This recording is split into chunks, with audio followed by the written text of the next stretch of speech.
100m 달리기 하는 선수들이 출발선에 서서 먼저 저 결승 골인 지점을 한번 언뜻 쳐다보고 마음도 다시 한번 생각하고 복장이나 모든 부분을 이렇게 점검하듯이 새해 한 해를 우리가 선물로 받았는데 올 한 해를 어떻게 살까, 또 어떤 마음으로 달려갈까, 그리고 마무리하는 순간에 우리는 어떤 인생으로 하나님께 영광을 돌리고 나를 아는 모든 사람들에게 덕을 세울까, 그 한 해의 열매를 한번 생각해 보는 또 때가 이 새해 벽두입니다.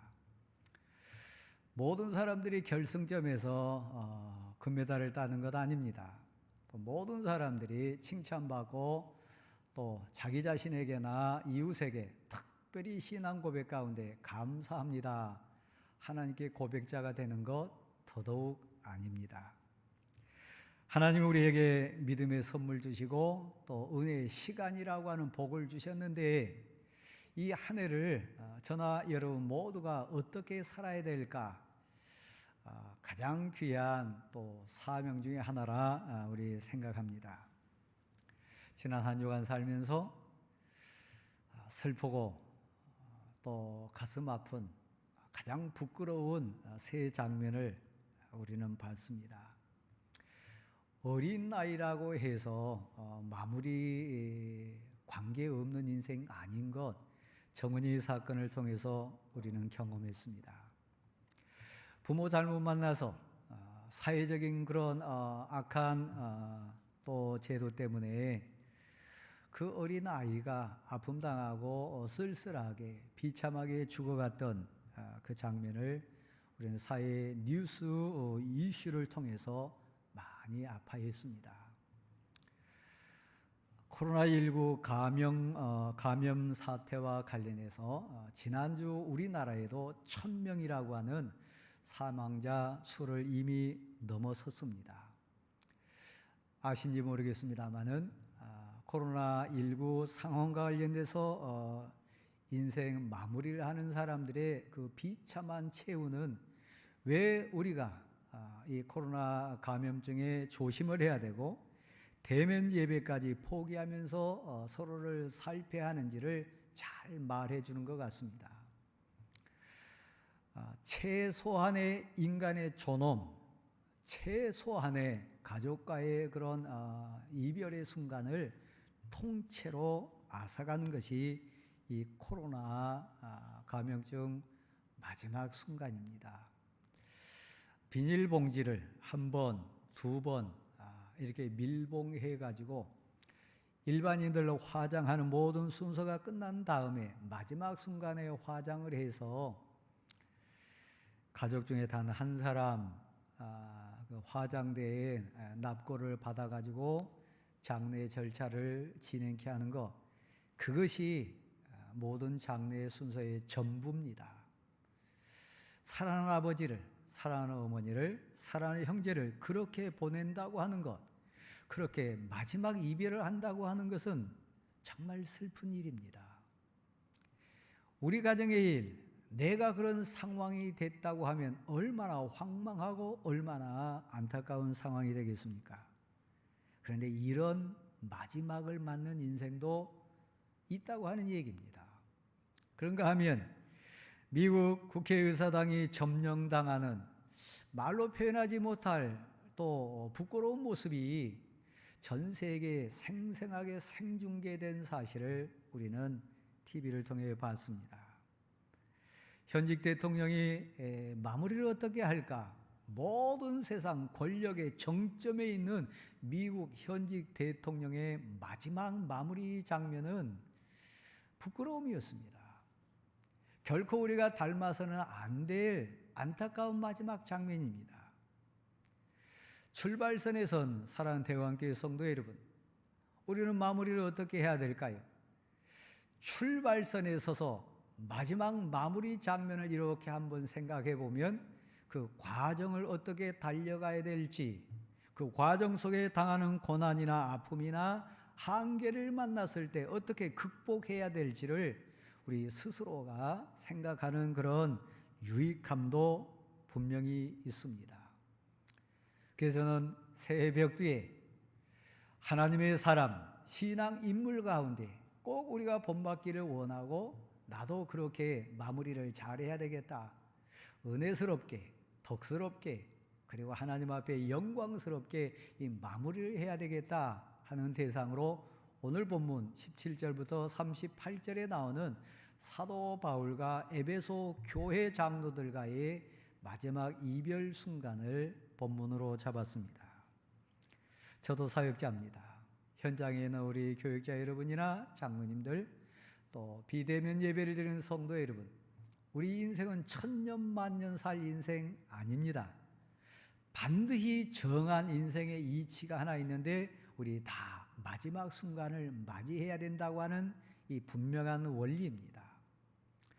여러분은 마지막 유언을 어떻게 하실 겁니까? 마지막 이별을 어떻게 하실 겁니까?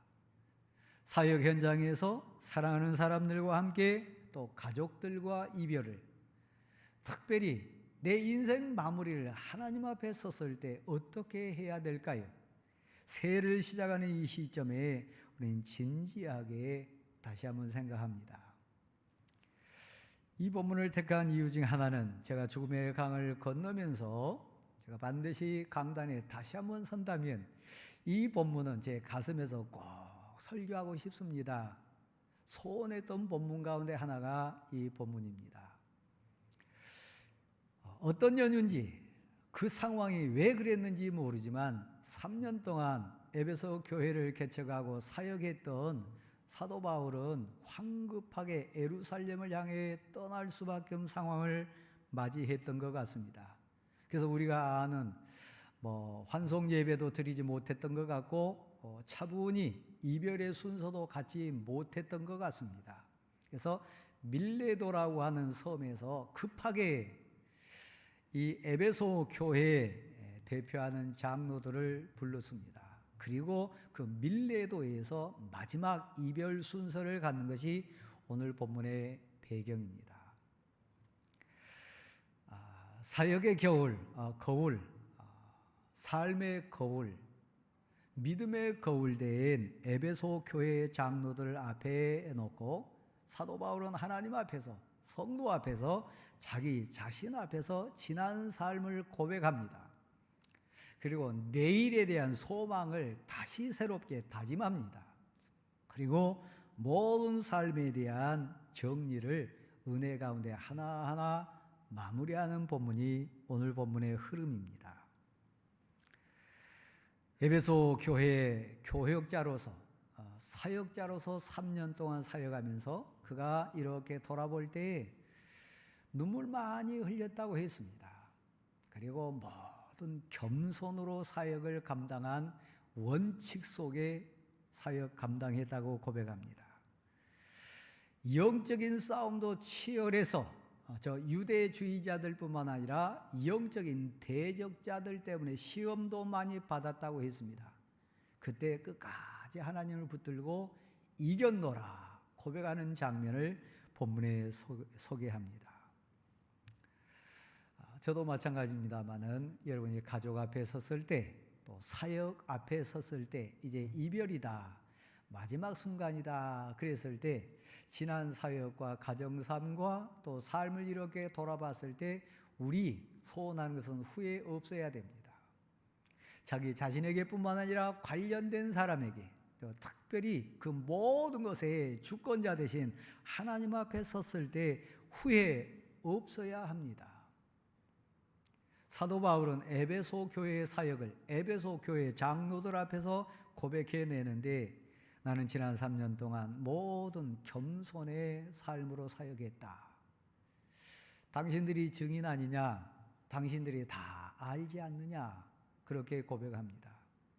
그 당신들을 위해서 눈물 많이 흘린 3년의 삶이었다 이렇게 고백합니다. 사역자가 왜 눈물을 흘릴까요?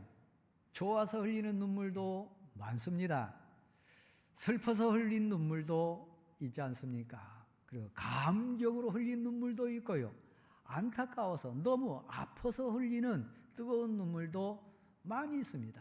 여기서 말하는 눈물 많이 흘렸다, 그 눈물 속에는 이런 눈물이 다 농축되어 있습니다. 여러분이 아버지로 살 때, 어머니로 살 때, 자녀와 가족으로 살 때, 가정 때문에, 가족 때문에 사랑하는 자를 지키기 위해서, 사랑하는 자에게 최선을 다하기 위해서 사도 바울이 고백한 눈물, 우리 모두에게는 있습니다. 그 눈물 생각하면서 감사하잖아요. 그 눈물 생각하면서 그렇게 슬퍼하잖아요. 그 눈물이 있었기 때문에 사실 그 이별이 안타까운 것 아닙니까? 즐거울 때 함께 기뻐서 울고 슬플 때 함께 슬픔을 나누기에 흘렸던 눈물, 그러니까 삶 자체를 나눴다고 하는 겁니다. 모든 겸손과 모든 눈물 너희가 알지 않느냐. 이게 사역자의 삶이고 지도자의 삶이고 부모의 삶이고 그리고 사명자의 삶인 것을 우리 같이 고백합니다. 눈물에는 십자가가 보입니다. 눈물에는 사명이 보입니다. 눈물에는 뜨거운 사랑이 있습니다. 그러니까 모든 눈물, 모든 겸손이라고 하는 삶의 원리에는 한없는 사랑이 전제가 된 모습입니다. 겸손은 한마디로 정의한다면 다 할 수 있는데 상대방을 위해서 참아내는 게 겸손입니다. 더 잘 배웠는데 상대방을 배려하기 위해서 더 낮추는 겁니다. 더 힘이 세지만 상대방을 사랑하기 때문에 참아주는 겁니다. 모든 것을 할 수 있지만 하나님을 생각하고 성도를 생각하고 사랑하는 가족을 생각하면서 모른 척, 약한 척, 그리고 더 낮은 자처럼 살아가는 것이 겸손의 정의입니다. 저는 어렸을 때 제 아들하고 씨름을 많이 했습니다. 여러분 얘기했습니다마는 어린 아들과 씨름할 때 저는 한 번도 저희 아들을 패대기 친 적 없습니다. 오히려 제가 언제나 넘어지면서 졌습니다. 제가 힘이 없어서 진 거 아닙니다. 아들의 길을 살려주고 아들과 함께하고 아들을 사랑하기 때문에 일부러 져준 겁니다. 그게 겸손입니다. 장로님들이 성도보다 못한 게 아닙니다. 성도들이 세상 사람들보다 못난 게 아닙니다. 사역자들이 사실 다른 인생보다 약한 것 아닙니다. 십자가 때문에 예수 그리스도를 사랑하기 때문에 그의 영혼을 부둥켜 안고 있기 때문에 모든 겸손으로 대할 수밖에 없는 것이 참된 사역자의 가치입니다. 저는 죽음의 강을 건너면서 많이 후회하고 눈물 흘리고 회개했던 게 그겁니다. 내가 우리 성도들 앞에 진정 겸손했냐? 진정 성도들보다 더 약했는가? 진정 성도들보다 더 많이 그 겸손 때문에 눈물 흘린 게 더 많았는가? 많이 후회했고 많이 회개했고 많이 아파했습니다. 사랑하는 성도 여러분, 가족 앞에서, 부모 앞에서, 사랑하는 자 앞에서, 그리고 우리가 전도해야 될 세상 앞에서 모든 겸손은 올 한 해 우리가 붙잡고 살아가야 될 마지막 결승점에서, 마지막 이별 장면 속에서 담대하게 그리고 뜨거운 가슴으로 고백해야 될 삶의 원칙이 있다면 당신 앞에 나는 겸손했습니다. 사실 당신보다 많이 배웠는데, 당신보다 힘이 있는데, 당신보다 더 많이 가졌는데, 당신보다 내가 환경이 더 좋음에도 불구하고 당신을 사랑해서, 당신을 구하기 위해서, 당신을 섬기기 위해서 나는 겸손한 자 될 수 있는 복을 받았습니다. 이 고백해야 됩니다. 사랑에는 눈물이 있습니다. 좋을 때 같이 웃는 눈물이 있고요. 사랑하는 자가 아파할 때 함께 울어주는 눈물이 있습니다.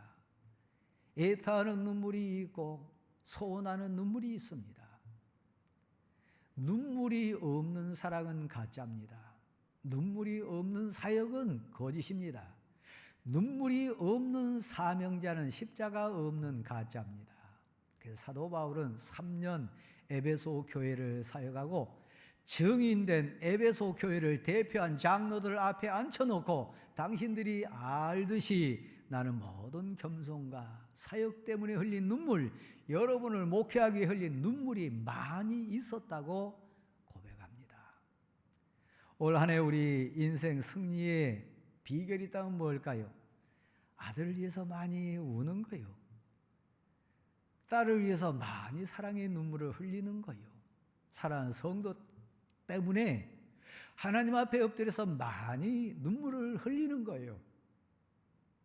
내 사랑하는 가족을 위해서 좋을 때나 슬플 때나 약할 때나 강할 때나 감사해서 많이 우는 인생, 눈물이 있는 인생, 사실 약한 자가 아니라 성공한 인생입니다.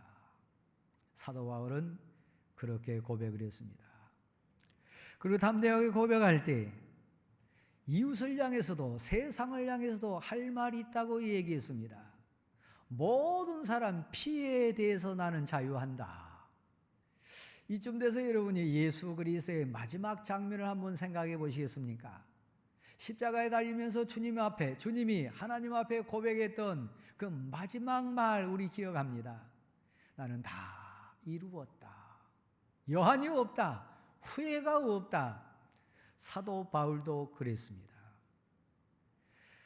헬라인에 대해서 헬라인에 대해서 유대인에 대해서, 믿지 않는 자에 대해서 믿는 자에 대해서, 예수 그리스도께 대한 믿음, 예수 믿어라 그러면 구원받는다, 이 얘기했다는 얘기입니다. 하나님 앞에 대해서 회개해라, 너 그러면 지옥 간다, 너 죄 있는 인생이다. 하나님께 대한 회개, 예수 그리스도께 대한 믿음, 담대하게 전하는 사명자로 살았다고 얘기합니다. 그러니까 모든 사람 피해에 대해서, 그 생명에 대해서 나 사명 성실하게 감당했다고 얘기합니다. 올 한 해 우리가 살아갈 때 마지막 이별 순간에 마지막 한 해를 정리하는 시점에 있어서 당신에 대해서, 내 주위 사람에 대해서, 믿지 않는 이웃에 대해서 나 여한이 없습니다. 하나님 앞에 서는 날 저 당당할 수 있습니다. 그 얘기는 하나님께 대한 회개와 예수 그리스도께 대한 믿음을 그들에게 선포하고 증거한 인생으로 산다고 하는 얘기입니다. 올 한 해 우리가 그렇게 살기를 간절히 소원합니다. 돈 많이 벌었다, 내가 돈 많이 못 벌어서 너무 슬프다, 그런 얘기 한마디도 없습니다. 내가 사업을 잘못했다, 그런 얘기도 한마디 없습니다. 내가 건강관리 잘 못했노라, 그런 얘기도 없습니다. 하나님께 대한 회개와 예수 그리스도께 대한 믿음, 그것이 사역자 된 사도 바울의 고백이었습니다. 사랑하는 성도 여러분, 오늘 이 본문 보면 마지막 이별을 하면서 새로운 사명, 새로운 삶, 새로운 출발을 고백하고 결단하는데, 나는 앞으로 이렇게 살 거다.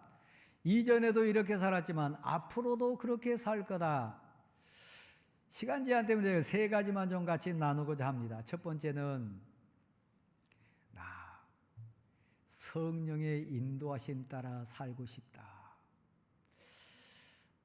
환송 예배도 드리지 못하고 황급하게 떠나온 그 이유 중에 하나는 성령의 예루살렘을 향하여 가라고 지시했기 때문에 성령의 인도하심 따라, 성령의 지시함 따라 지금 이 상황이 됐다는 얘기입니다. 그리고 앞으로 가는 길도 여러 사람을 통해서, 여러 정황을 통해서 내가 인지하고 또 느끼게 된 것은 많은 환난이 있고 심지어는 갇히게 되고 죽음 가운데 나가게 된다고 하는 그런 예견된 부분이 있지만, 그러나 두렵지 않다. 성령의 인도하심 따라 내 인생을 살고 싶다. 예루살렘에 가서 무슨 일을 당할지, 앞으로 내 인생이 어떻게 될지 나 정말 알지 못하지만 분명한 것은 내가 구름 기둥과 불 기둥을 보고 광야 40년을 살았던 예루살렘 성전을 향해 바라보고 왔던, 가나안 땅을 바라보고 왔던 출애굽 성도들처럼, 모세처럼 성령의 인도하심 따라 나 살고 싶다. 여지껏도 그랬지만 앞으로도 그렇게 살 거다.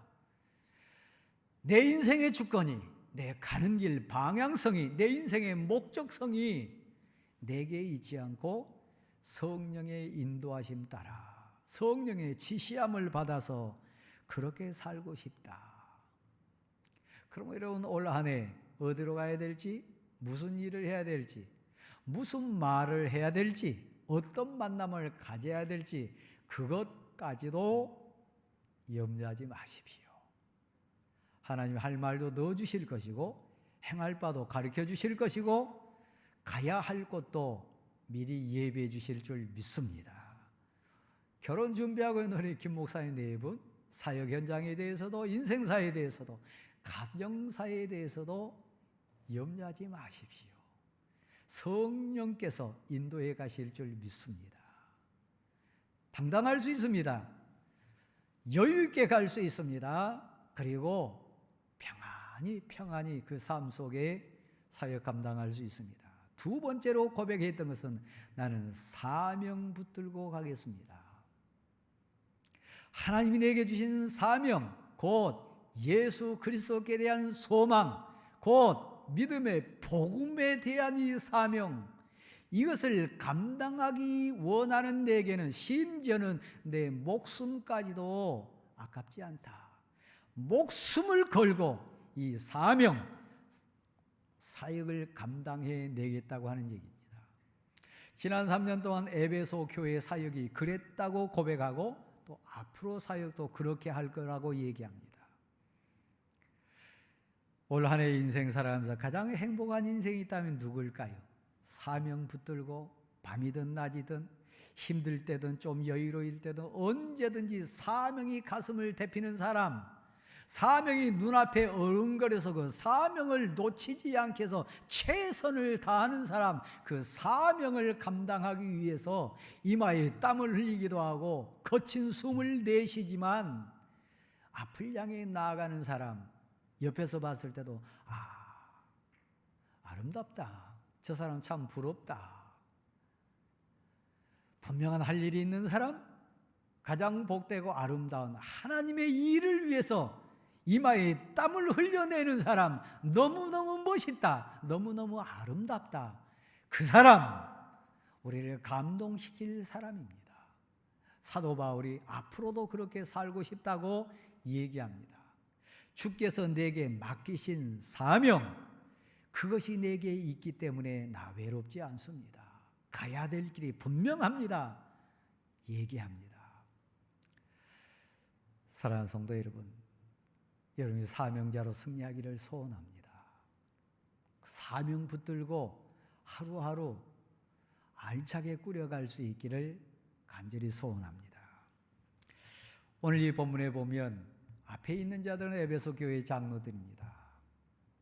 오늘 우리 교육자 여러분이나 기도하신 우리 장로님, 또 비대면 예배드리는 우리 성도 여러분, 여러분의 가족에게, 또 사랑하는 성도에게, 사랑하는 정말 이웃에게, 내 진정 사랑하는 자에게, 오늘 사도 바울은 교역자이기 때문에, 목회자이기 때문에, 또 앞에 있는 대상이 교회 장로들이기 때문에 그들에게 가장 핵심적인 가치를 교회라고 얘기했습니다. 나는 여러분에게 정말 권합니다. 여러분 자신을 위해서, 맡겨진 양떼를 위해서, 하나님의 몸된 교회를 위해서 삼가하십시오. 장로답게, 사명자답게 여러분 자신을 잘 관리하십시오. 그리고 교회를 살피십시오. 그 교회는 당신들의 생명입니다. 그 교회의 성도들은 당신들의 정말 전부와 같습니다. 그들을 위하여, 교회를 위하여, 하나님의 영광을 위해 스스로 삼가하십시오. 그렇게 권합니다. 그리고 그 양떼들을 잘 살피십시오. 그 교회는, 그 성도들은 하나님이 외아들 보내셔서 핏값으로 산 교회입니다. 하나님의 복되고 복된 귀한 공동체가 교회입니다. 그들을 잘 살피십시오. 왜냐하면 악한 영이 있기 때문입니다. 그 교회에 들어와서 어그러진 말을 하고 가치를 흔들고 귀한 성도들을 꼬여가지고 여러분 가운데도, 그 앞에 있는 지금 장로들을 얘기합니다. 여러분 가운데도 유혹해가지고 자기 제자를 삼으려고 하는 악한 자들이 나타나가지고 에베소 교회를 흔들 겁니다. 그러니까 삼가하십시오. 정신 바짝 차리십시오. 그 사명 잊지 마십시오. 교회를 잘 살피십시오. 이렇게 얘기합니다. 오늘 기도하시는 최 장로님, 그리고 자리한 우리 황 장로님, 대원교회 귀한 장로님들입니다. 교회를 잘 살피십시오. 성도들을 잘 살피십시오. 교회의 참된 가치를 지키기 위해서 생명을 거십시오. 그럼 장로 인생뿐만 아니라 여러분 인생사가 마무리 하나님 앞에 서는 날 가장 복된 인생이 되리라고 믿습니다. 그리고 또 어떻게 살 건가? 여러분 딸린 가족이 있습니다. 교회 장로들은 딸린 성도들이 있습니다. 교회 지도자들에게는 교회 사역이 있습니다. 사랑하는 자를, 성도들을, 사랑하는 가족을 나는 이제 이별하지만 그래도 든든합니다. 하나님을 다시 한번 생각합니다. 하나님께 앞에 있는 장로 여러분을 사랑했던, 눈물로 기도했고 모든 겸손으로 섬겼던 에베소 교회 성도들을 의탁합니다.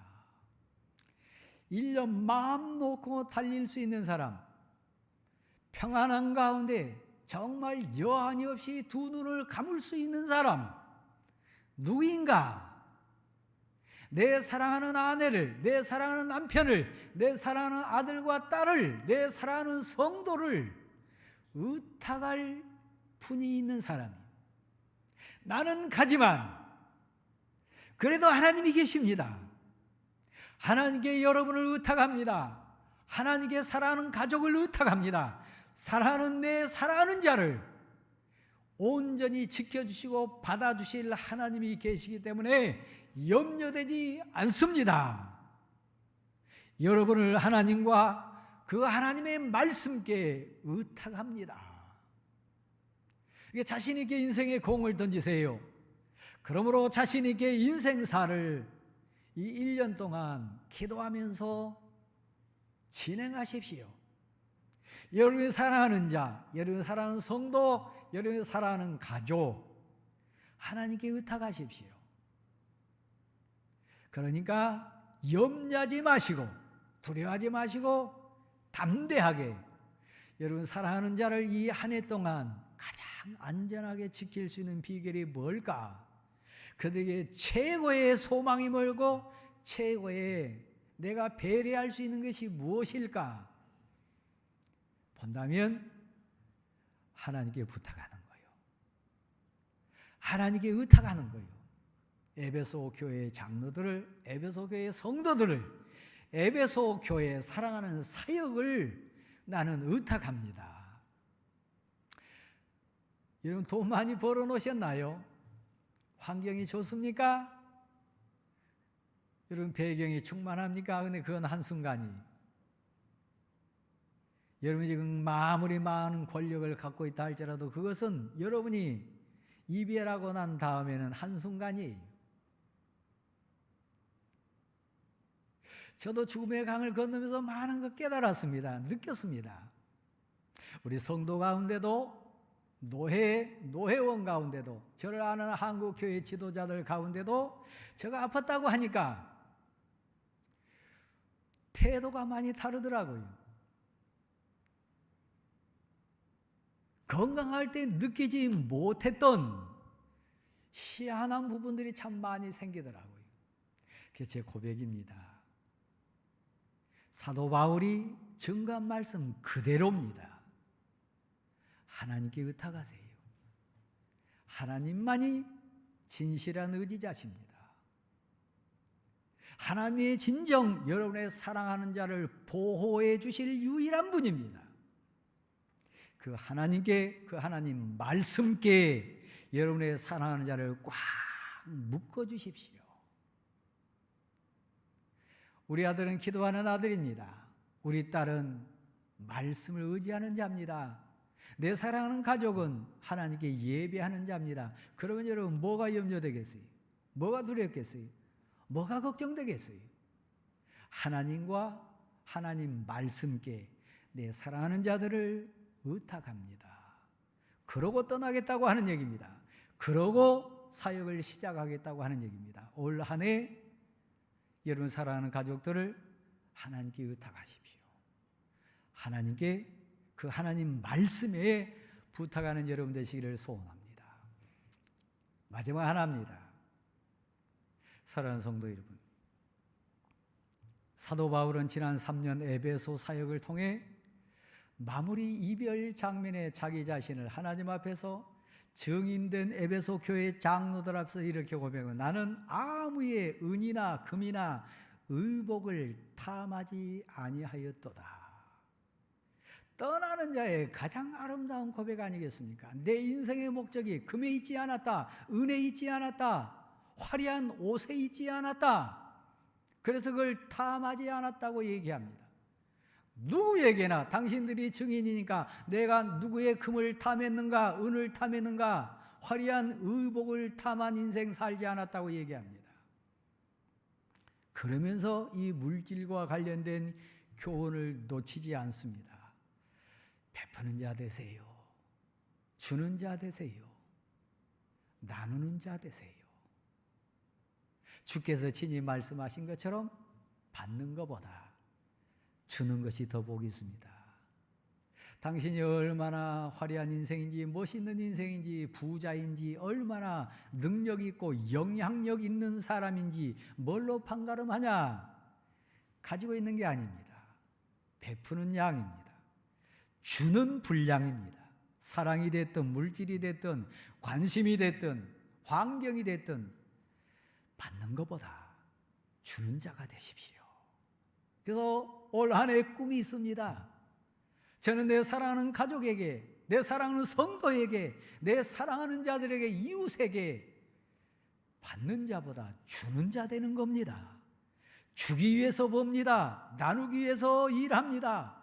베풀기 위해서 이 환경이 필요합니다. 받는 것보다 주는 자가 성공한 자다, 멋진 자다, 승리하는 자다. 건강이 있습니까? 약한 자에게 주세요. 마음의 여유가 있습니까? 위로받을 자에게 그 마음을 주세요. 물질이 있습니까? 가난한 자에게 그 물질을 더 많이 주세요.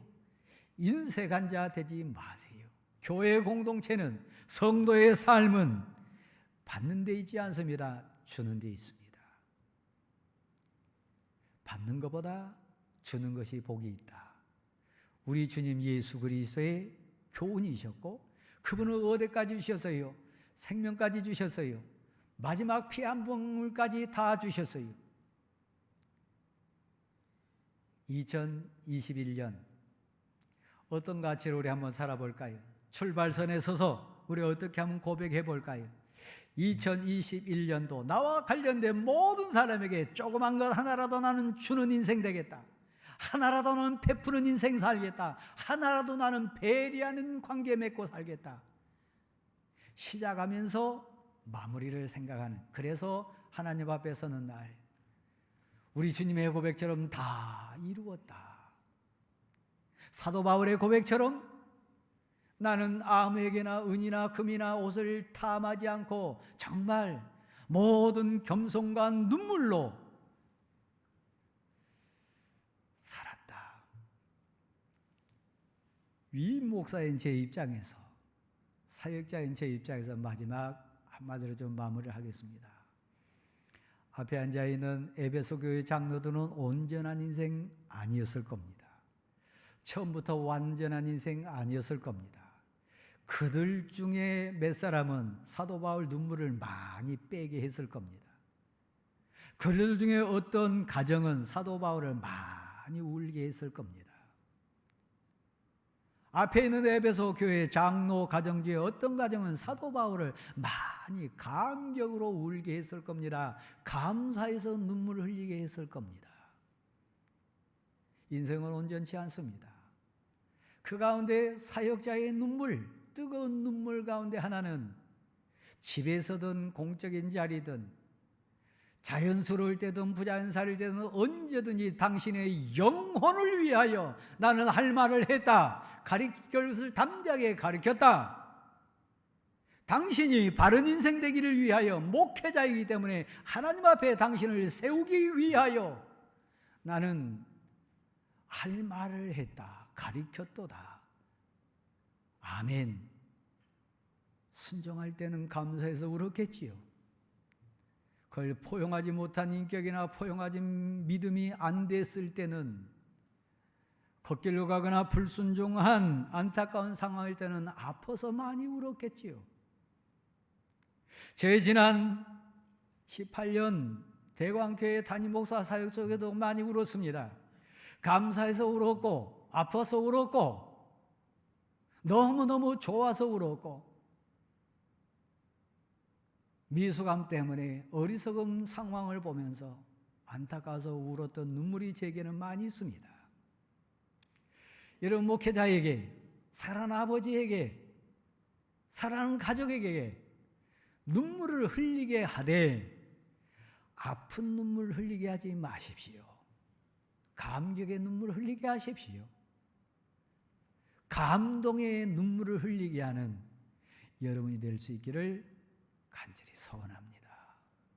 그래서 2021년도 삶은 오늘 사도 바울 마지막에 저도 아차한 순간을 가졌어요.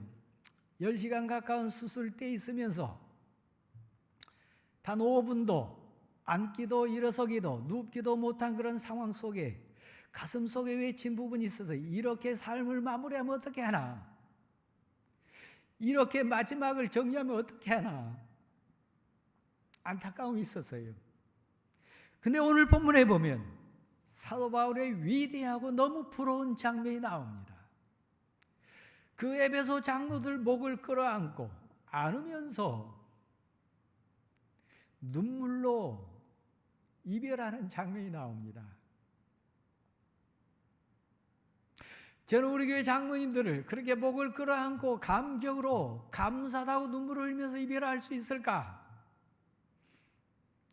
서로의 미래를 위해서, 가는 길을 위해서 하나님께 의탁하면서 끌어안고 울면서 기도하면 그런 이별의 주인공이 될 수 있을까? 여러분은 어떤가요? 가족 간에, 성도 간에 사랑하는 자들과 하나님께 이 인생을 의탁한다고, 하나님 말씀께 의탁한다고 하면서 목을 끌어안고 울면서 축복하면서 보낼 수 있을까? 저는 지난 주간에 하나님 앞에 서는 날, 그래도 하나님 이것은 제가 감사하면서 자랑할 부분 하나 되지 않겠습니까? 제 개인적인 사역 속에 열매가 하나 있었습니다. 귀한 교회, 귀한 목사님을 중매해서 위임 목사로 공동회를 통과한 일정이 지난 주간에 있었습니다. 하나님 앞에 서는 날, 한국 교회를 위해서, 고향 교회를 위해서, 그 교회 성도를 위해서, 제가 봤을 때 신실한 하나님의 사람을 위해서 하나님 앞에 서는 날, 제가 또 이 역할을 하나 했습니다. 하나님이 주신 은혜입니다. 고백할 수 있는 것 하나 저는 고백으로 내놓을 수 있었어요. 그 목사님은 마무리하는 일정을 이제 섬기는 교회에서 행하고 있을 텐데 가만 한번 생각해 보습니다. 오늘 본문의 장로님들과 사도 바울의 헤어지는 장면을 그 목사님은 이뤄낼 수 있을까? 그 교회는 그렇게 그 목사님을 존귀하게 대했을까? 목사님은 떠나면서 그런 아름다운 장면으로 사임의 장면을 볼 수 있을까? 그리고 저 자신을 생각해 봤어요. 제가 오늘 기도했던 최기봉 장로님하고 목을 끌어안고 마무리 그렇게 할 수 있을까? 우리 여기 계신 황 장로님하고 정말 목을 끌어안고 감사하다고, 정말 감사하다고 그렇게 헤어짐의 과정을 밟을 수 있을까? 그렇게 할 수 있다면 저는 성공한 목사일 겁니다. 여기 있는 이 강 목사를 그렇게 끌어안고 감격 속에 보낼 수 있는 장로님들이라면 인생을 성공했을 겁니다. 삶을 성공했을 거고 교회 앞에 성공자가 다 될 수 있을 겁니다. 우리는 그런 마음으로 2021년 출발하면서 마무리를 생각하는 우리 모두가 될 수 있기를 간절히 소원합니다. 기도하겠습니다. 하나님,